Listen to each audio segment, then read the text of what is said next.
The year was 2002. I, GeneralLotz, was in middle school at the time, and my middle school library was actually fairly well stocked with high quality books. Then one fine day they had something new, a graphic novel. Now I was no stranger to the concept of the comic book, and I had been a comic fan for some time by that point. But a graphic novel? I had never heard of such a novel concept. They had three initially: Dark Knight Returns, The Long Halloween, and one other graphic novel. This graphic novel would come to be the very first graphic novel that I ever read. It would also be the first piece of EU literature that I would ever read. And that novel was Dark Empire.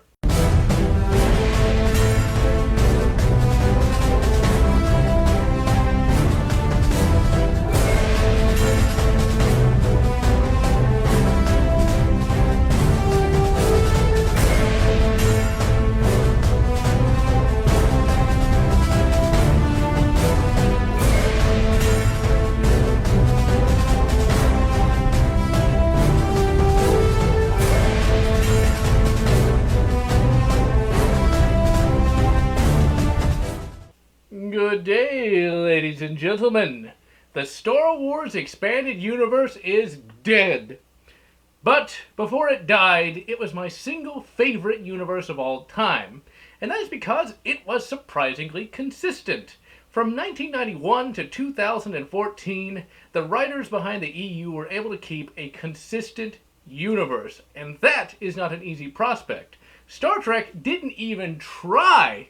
And that's why, only until recently, it just had a bunch of random books here and there that were completely out of continuity with one another. But with Star Wars, on the other hand, everything was in continuity. From the games, to the books, to the comics, everything fit within a single, unified universe. Everything must start somewhere. The EU as we know it today got its start in 1991 with the release of two pieces of media: Dark Empire, a comic, and Heir to the Empire, a novel.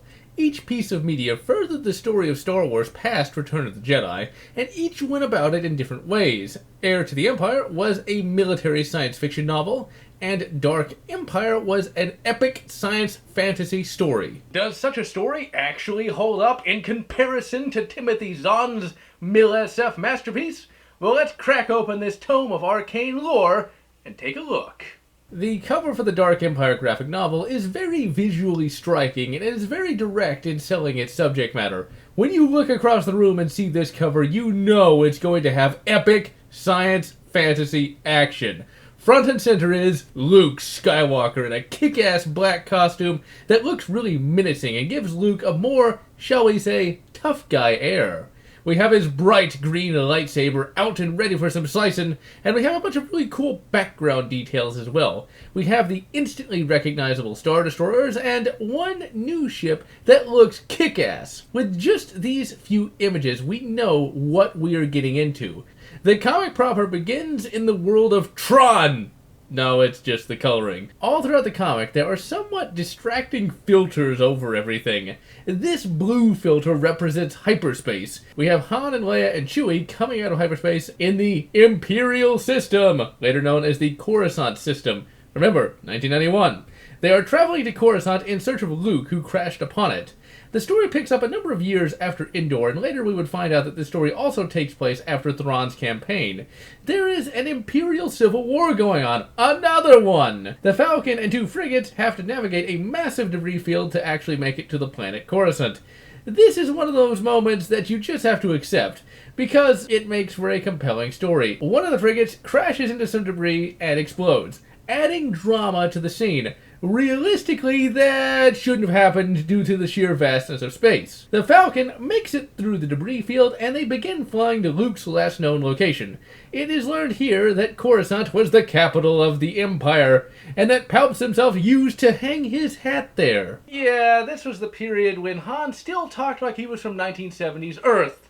Not like that's a bad thing. We get some narration about the Imperial Civil War itself, and how they are fighting over a world that once ruled an empire, not the Empire. 1991, and at the time the concept that the Old Republic ruled the galaxy before the Empire was not really well established. Every weapon in these two panels would eventually get an entry in the Essential Guide to Vehicles and Vessels. Even that really dumb TIE Crawler. The TIE Crawler's got to be the dumbest vehicle in all of Star Wars. You think the AT-ATs are dumb? Yeah, well here we have a TIE Fighter cockpit mounted between two treads. As a kid, I just went with it. As an adult, let's put it this way, unless those lasers are super powerful and the targeting software is super awesome, it's going to lose, and lose bad, on any battlefield, even if it came up against an Assad Babul. Logic aside, it's an awesome battle that really feels epic, and even Han and Chewie get some action when they blast an AT-AT. Makes you wonder why they didn't just use the bloody starfighters during the Battle of Hoth. Han and company find Luke's crashed starship along with its crew headed up by Lando. Luke surprisingly isn't present, but no time for that now. Some scabbies attack and we get some epic fighting with Han kicking ass and taking names. But then the scabs release the hounds. And is this an epic intro or what? Luke, the little farm boy from Tatooine, is now all grown up. He force crushes his way onto the scene and wipes the floor with the scabs, and we get a bit of foreshadowing with his shadow. Luke at this point in his career is Lukezilla. Nothing can stop this guy. And AT-AT shows up and he just tanks the blaster cannon fire.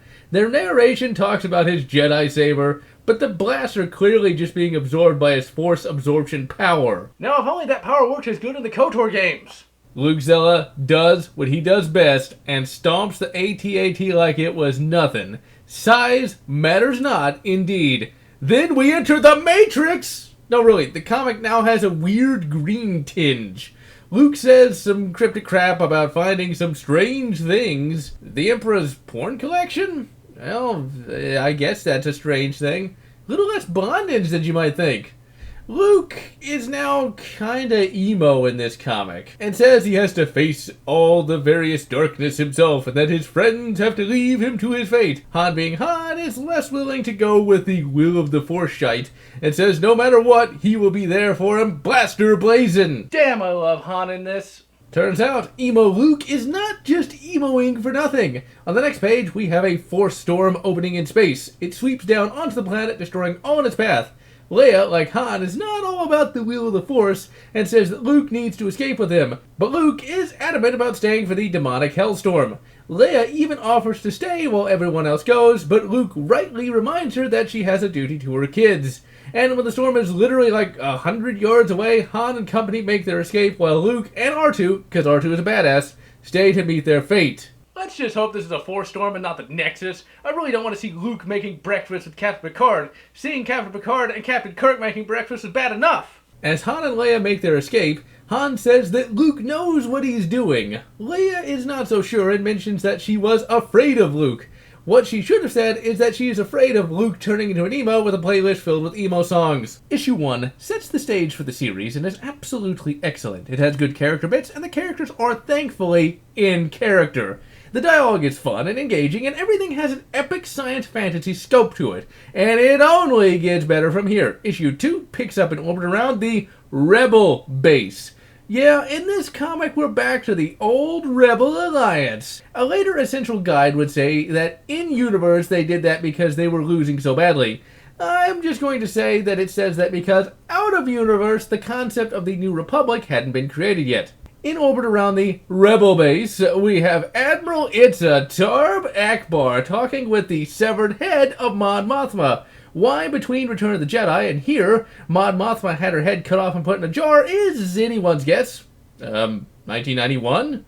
Admiral Akbar is telling her that the Imperial Civil War has come to an end and that ships from both sides are heading into the deep core. We then cut to the Falcon returning to base and Leia opens up with something a bit crazy. The dark side took Luke and he let it happen. Leia, you know that sounds absolutely insane, right? You know that Jedi crap is only known to you and Luke, right? That means nothing to them and you sound off your bleeding head.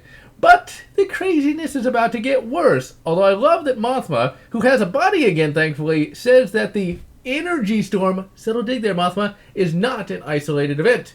She then tells Leia that a massive battle fleet is heading out of the deep core, and for some reason Jan Dodonna here, the general from episode 4, says that a dark side genius was at work. How he knows this, I'm not sure, seeing as the Imperial fleet does not have any real dark side tech yet.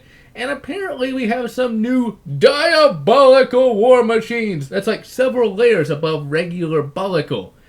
Thus, we introduce the World Devastators. For some reason, this is where people start complaining about the super weapon of the week. I personally have no problem with the World Devastators, just because they look cool and are an interesting concept. Massive ships that eat planets and crap starfighters. And here is a line that people complain about all the bloody time. Far more lethal than the Death Star! Forums love to mock this line incessantly, but in all reality, Admiral Akbar isn't wrong. The World Devastators are way worse than the Death Star. In fact, they make way more sense than the Death Star. All the Death Star can do is blow up planets. The World Devastators can repurpose a planet into more ships, tanks, armor sets, and all sorts of important crap. In all reality, if the Empire really wanted to hold on to the galaxy, make a whole bunch of World Devastators, and while you're cowering systems, you're also increasing your war production capacity. Some have wondered how these things actually work. Admittingly, this is using a concept from the future of 2004, but I think the World Devastators were designed by Palps using a less efficient version of the Starforged tech seen in KOTOR 1. Fan speculation, I know, but it fits within the universe. Admiral Akbar gives Lando and Wedge the assignment to go to Dak, then called Mon Calamari. Fried squid.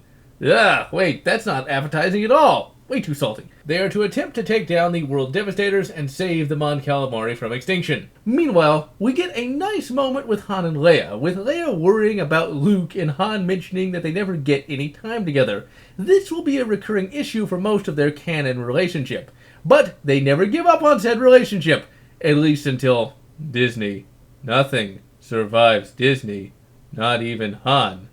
Han does what he does best and reassures Leia by saying that Luke can do what he needs to do alone, and we then cut to Luke on an Imperial dungeon ship that looks like something straight out of 40K. This would later be retconned to a Mandalorian dungeon ship, and he goes on to say that they were used during the Clone Wars. At this time in Star Wars, the Clone Wars was still a war between normal humans and cloned humans, and it was thought that the imps were on the side of the clones. There is a bit of a continuity error in this panel. Luke says that with the Force, these Mandalorian walls don't exist. But wait, he then says it's an Imperial dungeon ship. Which is it? Or was it supposed to be a Mandayim Empire? Oh, Vinku would be pleased. By using the Force, Luke learns that he is in orbit around Biss, the hidden Imperial throne world. Luke, reprising the line from the first movie, says if there's a dark center of the universe, this is it. This is a cool panel and shows off some cool dark side Star Destroyers. With 20% less logic. Yeah, these dark side Star Destroyers do look a bit silly and look a little too organic for my taste. I have to wonder, though, how does the dark side OS work? Do you have to, slit your own wrist and let the blood drip into the computer and then it'll turn on, but then you have to, bash your head into the monitor to make it work? Luke gets put in a force cage and is eventually let out when he arrives at the Emperor's citadel. Some random guards try to threaten him, but Luke tells him to talk to the Hand and shouts, "Don't threaten me! I am here because I choose to be here!" Not quite as intimidating as he hopes. Then we get to the most controversial part of the comic. Luke is taken before the reborn Emperor. Palps explains that by using the Force he can transfer his essence to cloned bodies. In 1998, there were some background short stories written to explain this. Palps actually gets the technique from a Jedi that survived the Jedi Purge, and it is further explained that Palps was able to get to Biss by literally possessing Mara Jade and getting her to go to Biss. The Reborn Emperor, ladies and gentlemen, is one of the coolest aspects of the comic. It shows just how powerful Emperor Palpatine really is. And for whatever reason, people complain about it. They seem to want a villain of the week, and then when they get a villain of the week, they still complain. The second aspect of the comic that is considered bad is Luke going over to the dark side. In all reality, he does nothing of the sort. He goes over to the emo side and puts on some mascara, but he doesn't actually do anything evil. He joins the dark side to stab it in the back, and he's actually quite successful in doing so. Back at the Rebel base, Leia feels that Luke has fallen to the dark side, and thus she and Han decide to set out in order to save him. And we get another funny bit of dialogue. "We've got a date with the dark side!" Issue 3 starts up with an epic space battle and Lando being awesome. He drops the Rebel fleet out of hyperspace over Dak and immediately blows apart an SSD. Not an Executor class, but rather a more common Allegiance class command ship. The Rebs begin attacking the Imps, but the World Devastators beginning pumping out troops by the battalion load. Also, another funny overblown line. "Admiral Akbar has not abandoned us. He's called down the whole alliance on their heads." He's the annoying political guy in the squad. Things go really bad for the Rebs when the World Devastators start blowing the crap out of their cap ships. And one even starts eating Lando's Imp Class 1 Star Destroyer. And for some reason, people started saying that Lando couldn't command cap ships after this. What was Lando supposed to do exactly? The World Devastator is a vastly superior craft to an Imp Class 1. The fact that he destroyed an SSD with his SD just a few panels earlier often goes unremembered. Back with Leia, Luke continues being emo and says that destiny has made it so that he has to follow Vader's path, and that it's the only way he can save everyone. Remember, we never see him force choke someone who gave him bad news, and while we know that he is Supreme Commander of the Imp Forces, we never see him engaging in atrocities or anything along those lines. During Luke and Leia's conversation, Palps breaks in and does his usual wah-ha-ha-ha-ha, and Leia does a Jean Grey feint. Meanwhile, Han is giving a lecture on new starfighters that all the tabletop gamers just can't wait to fly. The A9 Vigilance is the first fighter he shows off. Something almost as worthless as the TIE Fighter. Have fun, guys! The E-Wing Starfighter, ladies and gentlemen, is one of the most popular expanded universe starfighters. It looks really cool and is supposed to be vastly superior to the X-Wing Starfighter, and in some supplements it's supposed to be cheaper as well. Sadly, we don't really see it altogether that much in later EU works. There's a couple throwaway lines here and there, but our stalwart heroes keep on using that old X-Wing, even though 50 years after its introduction it should have been extraordinarily obsolete. The E-Wing also got an action fleet model created for it. Sadly, it's an extraordinarily rare expanded universe model, meaning you can expect to pay up to $250 for one. Mon Mothma later gives Han and Leia a mission to save Luke from the Emperor, saying that they need the Jedi to fully win, which coincides with Han and Leia's original mission of saving Luke. This is the first piece of EU media to show Nar Shaddaa, the Hutt-controlled smuggler's moon. If Coruscant is New York City, then Nar Shaddaa is, well, I can think of 3 cities similar to it, but don't want to be taken down due to the gulag. Han and, Leia, why do you have that hat on that makes you look like a 40-year-old basement dweller? Anyway, hat aside, they go to Nar Shaddaa to hire a ship to go to Biss. Remember when Leia killed Jabba the Hutt? Well, Pizza the Hutt has put a big fat jiggly bounty on Leia's head, and so while trying to land on Nar Shaddaa, the Falcon comes under attack. The Falcon, being Death Incarnate, slaughters a lot of them, but needs to lay low, so Han asks his old buddy Shug Nix to hide him. Shug Nix would later be seen in the A.C. Crispin Han Solo books. In fact, just about all the characters on Nar Shaddaa would get expansion in said book series. At Shug's Monster Garage. Holy crap, what happened to Leia? She looks like she's been down in Big Macs by the pallet load. I know she's supposed to be pregnant with Anakin Solo, but still, they could have drawn her a bit less, body, round. Let's just go with that. They then learn they can hitch a ride to Biss by helping out Sala Zind, Han's old girlfriend. But first, they have to help her fix her ship. The meeting between Zind and Leia is amicable and does not feel infantile at all, and is handled at a fully adult level.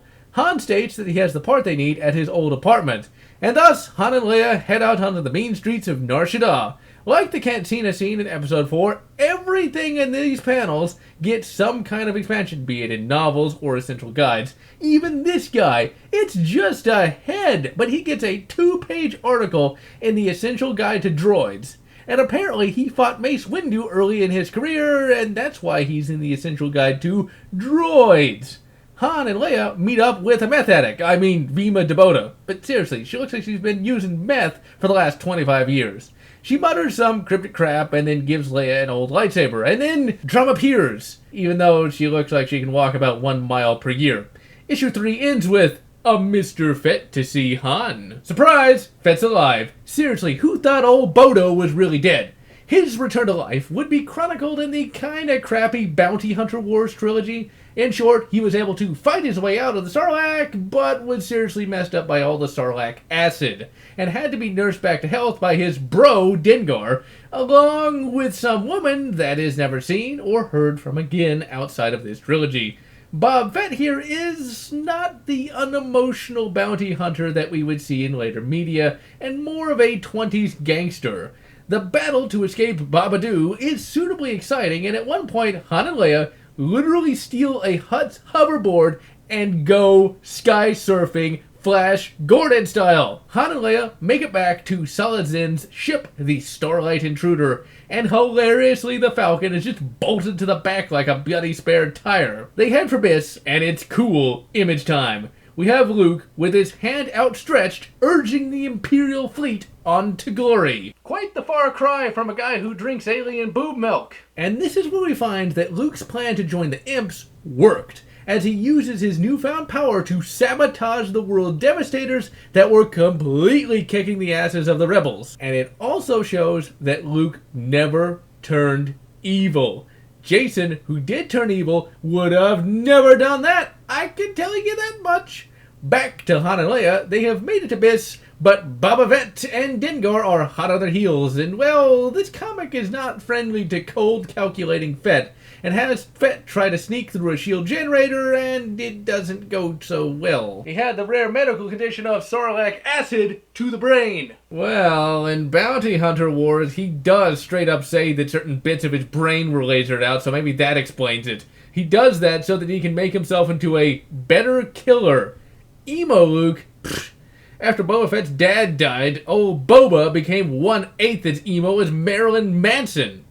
After making it to Biss, Leia asks Han to let her take control of the Falcon.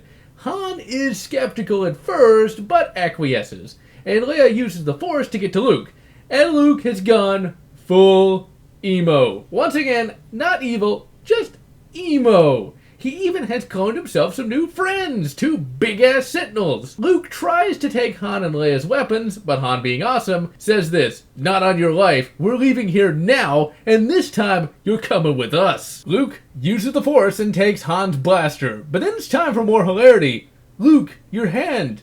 How are you going to fap now?" "Yes, they are making me a better one. One with inbuilt lotion dispensers." Also, why is Luke wearing makeup? Not that there's anything wrong with that. I just didn't think of Luke as, one of those people who would get that into the emo lifestyle with the mascara and the dark clothes. Let's just hope he doesn't get piercings.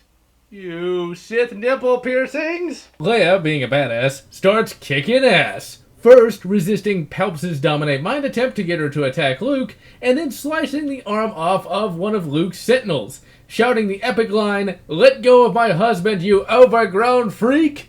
This is ruined literally next page by, "Oh my god, what is wrong with your face, Leia?" Palps does his usual villain speech about how both Leia and Luke will submit to him and be taught the wonders of the Sith. And this issue ends with Luke choking Han. Comic 5 starts up with Sala in a bar waiting to get a message from Han. When she finally gets a message from Han, she sets out to rescue him, but gets waylaid by a massive Imperial hunter-killer droid. We then cut to the Emperor's quarters. Palpatine shows off his Jedi holocron, and we get introduced to Bodo Siosk Boss. He would later be expanded upon in the Tales of the Jedi comics. Bodo talks about how when one studies the dark, one will be consumed by it. Chaos style. The Emperor then tells Leia that he intends to take over the body of her unborn child, and he seems really shocked when Leia kicks his ass and then swipes his holocron. Later supplements would say that Palpatine here was suffering from space old-timers, which goes a long way to explaining why he would actually tell Leia that. Leia meets up with Luke and says that they need to escape. Luke, being Mr. Optimus, says he knows what he's doing, and seeing as how he is literally sabotaging everything in sight, I'm inclined to believe him. Later, Salazend blows through the wall of Han and Chewie's cell, and it turns out that she and some spacer buddies were able to take over the Imperial Hunter-Killer droid and use it as cover. We get another awesome line from Han. As he sees Luke, he says, "Okay, farm boy, do you want it now or later?" And then he says, "Where's my wife?" Han is ready to straight up shoot Luke. Force powers or no force powers. Leia thankfully shows up in time to stop Han from blasting Luke in the face. She explains that Luke is really on the side of the rebels, and Han backs off. It looks like Luke is leaving with Han and Leia, but surprise, force projection. In this comic, it's said to be a dark side power? Yeah, I'm not sure if I agree with that one. Also, one complaint about Episode 8 was the force projection power that allowed Kylo and Rey to talk to each other. Non-fans said it came out of nowhere. Well, here it is in living color in 1991. Seriously, people complain about that and not the boob milk. On the subject of epic Luke, Luke then faces down the Emperor, and Luke says that he's learned all that he needs and that he is broken free of the dark and that he will kill Palpatine and thus bring down the Dark Empire. So yeah, totally out of character for Luke. I mean, Luke would never do that. He would instead destroy all the Jedi training material instead, because that makes way more sense. Palps, sadly, ain't so easy to kill. And body surfs to a hidden clone and duels Luke while butt-ass naked. No wonder he's so angry all the time. He literally has no penis.